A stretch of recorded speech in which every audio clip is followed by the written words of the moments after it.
So the first mistake is that we assume that the intentions of other people, we assume other people's intentions based on the impact of their actions on us. I'm going to say it again. We assume the intentions of other people based on the impact of their actions on us. It's so automatic that it takes real work to unravel. We feel hurt, and so they intended to hurt us.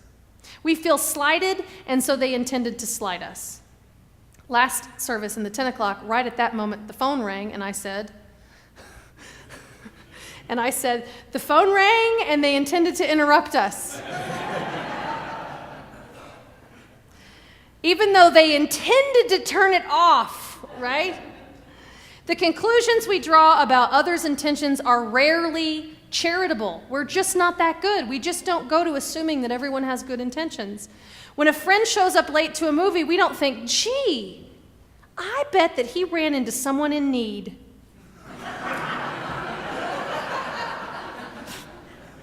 More likely we think, that jerk doesn't care about me missing the beginning of the movie, we're getting popcorn, or even extend it to, he doesn't care about me. When the real conversation in that dialogue is, I feel hurt that I'm not at the top of your priority list. That's the real conversation. The second mistake that we often make is believing that good intentions sanitize bad impact. Good intentions don't sanitize bad impact. Clarifying our intentions is an important part of a conversation, but it misses the impact altogether. When someone says, "Why were you trying to hurt me?" what they're really communicating is two different messages. One, I know what you were intending, which you really ought to check out. And secondly, I got hurt. When we are the person accused and focus on the first message, why did you try to hurt me? I know your intentions. When we are focusing only on that first message, we fail to hear and acknowledge the hurt.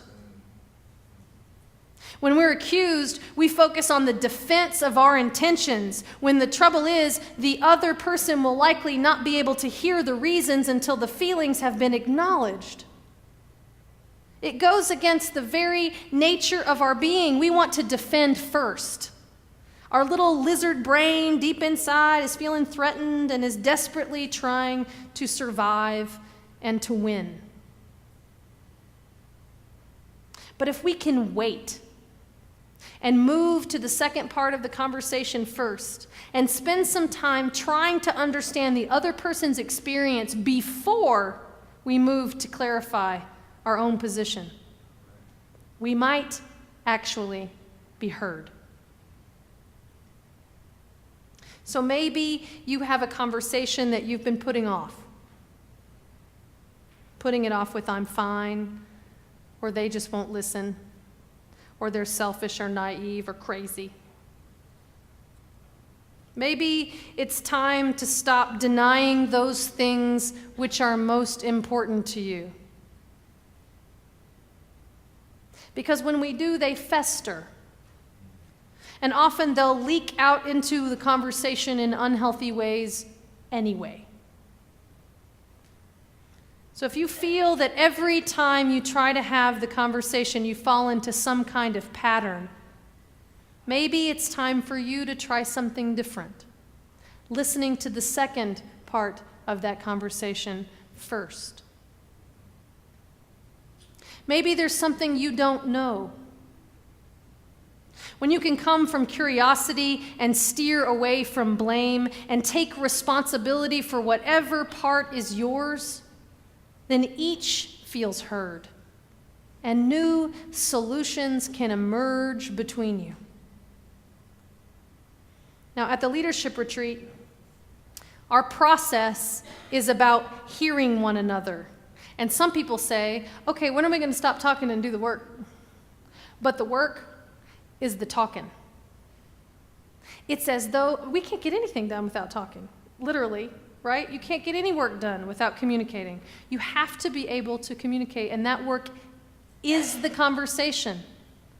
Margaret Wheatley says, what if the conversation to us is like water is to fish? Like we just don't even know how much and how important it is. But that's how we do everything. So at the leadership retreat, our process is about hearing one another, maybe in a way that we have never done before. The ministry staff and I have been the receptacles over the past few years of a variety, a spectrum of opinions that span a continuum of what is the most phenomenal about this church and what needs serious attention. And participants today at the leadership retreat are going to have an opportunity to experience being that same kind of receptacle and hearing the spectrum of opinions by moving around and meeting their neighbor and adding their part of the elephant into the description. So may we all engage this week in transformative conversation. And may you be filled with the desire and the openness and the skill to have conversation that matters. Amen.